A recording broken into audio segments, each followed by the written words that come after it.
예, 시장 점검해 보겠습니다. 하이투자증권 투자솔루션부 이동근 부장 모셨습니다. 안녕하세요. 예, 시장이 잘 버텨주는데 버텨주는 게 끝.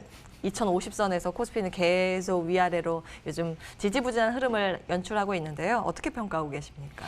뭐 어제 오늘의 증시는 한마디로 이제 FOMC 대기 모드라는 표현을 쓰고 싶어요. 사실 맞아요. 어제 같은 경우 이제 올해 들어서 가장 거래량이 적었습니다. 사실 이런 부분만 놓고 보더라도 시장이 조금 이제 관망을 보이고 있다는 말씀드릴 수가 있겠고, 일단 지난주 후반에 코스피가 무너진 추세선을 어느 정도 회복을 하면서 코스닥도 마찬가지고, 예. 그러면서 이제 시장은 다시 한번 조금 이제 적어도 최악의 상황은 좀 이제 벗어났다는 이러한 어떤 그 공감대가 형성이 되고 있고요. 무엇보다도 뭐 중요한 부분들은 뭐 코스피가 뭐 좀 더 많이 빠지는 게 아닌가라는 뭐 2,800 얘기도 나오고 했었는데, 일단 2,900 선 초반에서 지수를 좀 돌림으로써 인해 가지고 시장이 다시 추세를 회복을 했고, 그로 인해서 적어도 뭐 지수가 여기서 탄력적으로 올라간다는 측면보다는 어제 같은 시장이 지금의 어떤 시장의 현 주소를 잘 말해준다고 말씀드릴 수가 있을 것 같은데, 시장이 업종이라든가 종목들이 다시 움직일 수 있는 이런 공간이 마련됐다는 게 굉장히 중요하다고 생각을 해요. 어제 같은 경우 뭐 지수는 뭐 코스피 같은 경우는 조정을 받았습니다만은 예. 상승 종목 수가 훨씬 많았거든요. 맞아요. 이게 어떻게 보면 개인 투자자들께서는 훨씬 더 좀 매매하기에 좋은 이런 시장의 흐름들로 좀 복귀하는 것이 아닌가라는 이러한 말씀을 드릴 수가 있을 것 같고요. 결국 이제 FOMC 말씀을 드렸지만은 지금 일단 시장에서는 이 FOMC에 대한 기대치는 좀 상당히 높아요. 여기서 이제 굉장히 좀 뭔가 이제 최근에 어떤 금리라든가 인플레이션이라든가 이런 거에 대해서 좀 해답을 주길 원하는데, 과연 FOMC가 그러겠느냐는 얘기예요. 사실 제가 이제 이 부분이 아직까지 저도 조금 의문을 두고 있고, 더군다나 최근에 FOMC를 앞두고 뭐 이제 미국의 소비자 물가가 기대 인플레이션을 하회한 수준이 나오면서 거 봐라 아직까지는 괜찮지 않느냐라는 이러한 게 연준의 인식이에요. 아직까지는. 그렇기 때문에 뭐 저는 그래도 FOMC에서 이번에 뭐 기대수는 좀 낮춰서 적어도 이제 금리라든가 이런 부분에서 립 서비스 정도는 나오지 않겠느냐. 이제 그 정도가 어떻게 보면 좀 기대를 할 수 있는 정도의 어떤 수준이 아닌가라는 생각이 들고요. 만약에 뭔가 이제 연준의 어떤 이러한 그 대응이 시장의 마음에 안 들었다, 그러면 단기적으로 조금 시장은 흔들릴 수 있습니다. 다만 지금 미국 시장도 어제의 흐름 그리고 이제 지난주 금요일 흐름을 보면은 확실히 금리가 주는 영향력은 떨어졌어요. 그러니까 이제는 시장이, 제가 이전에도 그런 말씀 참 많이 드렸는데, 시장이 어느 순간에 금리를 용인할 것이다라는 표현을 썼는데, 이제 시장이 금리를 받아들이기 시작을 했어요. 이 부분은 상당히 저는 긍정적이라고 판단이 되고, 여기에 이제 지금 시행되기 시작한 부양책의 효과라든가 이런 부분들이 나타난다면은 이제는 시장이 설사 단기적으로 조금 충격을 받더라도 충분히 그것을 커버할 수 있는 내성이 생겼다. 그래서 이제는 국내 시장 같은 경우도 어제 오늘의 흐름을 놓고 본다면은 시장은 이제 조금씩 종목 중심으로, 업종 중심으로 다시금 또 이제 다시 대응을 해야 되는, 왜냐하면 종목들은 많이 빠져 있는 상황이고 충분히 이제 살 수 있는 영역에 접어든 종목들이 많이 발생을 했고, 그렇기 때문에 이제는 조금 저가 매수의 관점에서 조금 더 시장에 긍정적으로 볼 필요가 있다, 이런 말씀 드리겠습니다. 예, 오늘 다룰 이슈가 많아서요. 바로 삼성전자 넘어가겠습니다. 예전에는 10만 전자 이야기 많았는데 지금은 8만 원대에서 딱 붙어있는 모습인데요. 어떻게 보세요?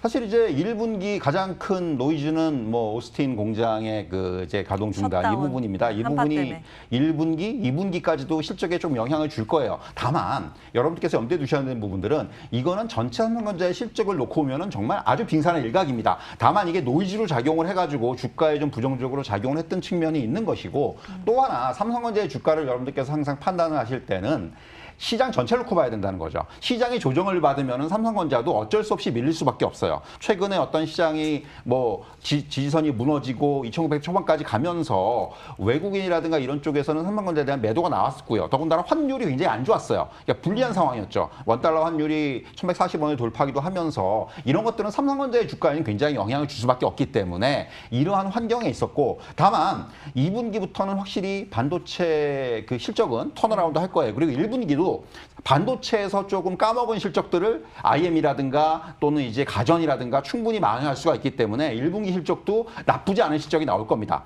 그런 것만 놓고 보면은 지금 삼성전자 81,000원, 82,000원대에서는 저는 어느 정도 충분히 매수의 관점에서 대응을 해야 된다, 이런 말씀을 좀 드려보고 싶습니다. 예, 사실은 미국 공장에 있는 반도체는 조금 낙후된 시설이잖아요. 오래돼가지고 고사양의 반도체를 만들지는 못하는데 이제 좋은 반도체들은 다 국내에서 만들고 있지 않습니까? 근데 네, 공장 문 닫고 한파 때문에 지금 가동 안 되고 있다 하니까 심리적인 부분이 얼어붙은 게 있습니다. 괜찮다라는 의견 주셨고요.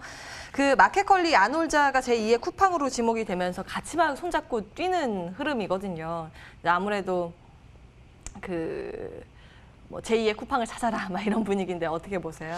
어제는 이제 뭐 그런 얘기들을 많이 하더라고요. 단순히 뭐 이제 이런 뭐 마켓컬리 뭐 야노자뿐만이 아니라 이제는 뭐 미국 상장 이제 테마 뭐 이런 이게 여러 종목들이 막 이제 거론이 되던데 예. 사실 이게 어떻게 보면은 학습 효과죠. 쿠팡이 이제 관련주들이 급등을 하고 상장으로 이어지고 이러니까 이제 학습 효과인데 다만 아시겠지만은 마켓컬리가 지금 뭐 월스트리트저널에 보도가 된 거지 아직까지 뭐 미증시의 상장이 언제 확정이 됐다 또는 일정이 어떻게 될 것이다라는 얘기까지도 아직 나온 상황은 아니에요. 구체적인 계획은 없어요. 없습니다. 예, 네. 그러니까 기대감입니다. 항상 주식시장이라는 건 기대감을 선반영하는 게 주식시장이긴 하지만은 결국 이런 부분에서 여러분들께서 주의가 필요하다는 거고요.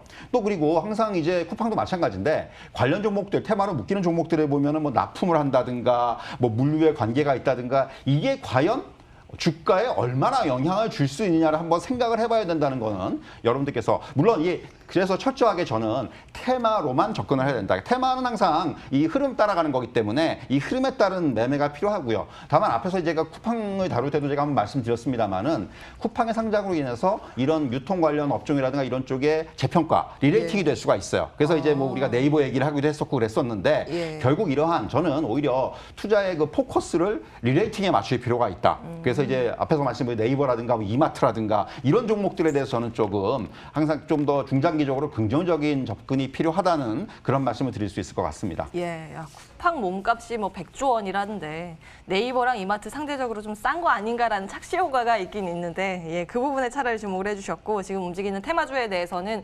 철저하게 수급 논리로만 움직인다라는 부분 말씀 주셨습니다. 자, 또 테마주 가운데서는 이제 메타버스 이야기가 요즘 막 들려서요. 시간이 많이 없네요. 요 내용도 정리해 주세요.